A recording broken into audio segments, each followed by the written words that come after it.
ملګرو سلامونه مې ومنئ. زه نن در سره په یوه ډېره ضروري موضوع خبرې کوم. هیله لرم چې در سره وایو ورئ.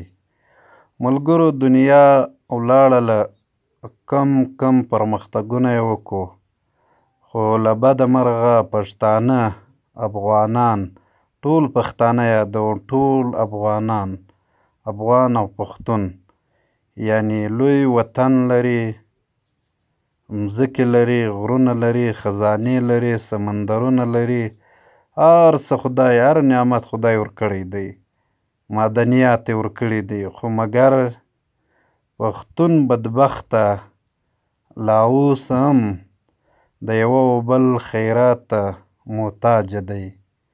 او دا ورپکې اوس بل بدیت راغلی دی چې په یوټیوب او په فیسبوک باندې دنیا لګیا ده نوې او خبرې راوړي، سیاست راوړي، د خپل وطن د دفاع دپاره یو کار ورڅخه اخلي.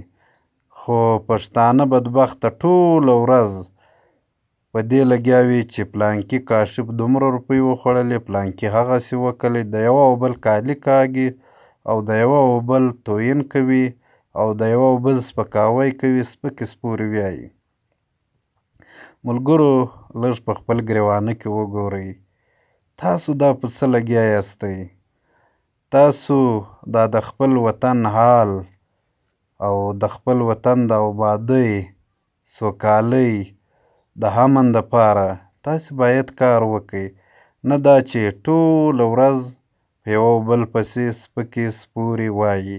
له دې کیسو تېر شئ، دا ډېرې غلطې کیسې دي، دا هېڅ ګټه نه لري، بلکې دا په کبیره ګناهونو کې راځي، د دې به حساب کېږي. نو مه کوئ، داسې مه کوئ. مهرباني، تشکر.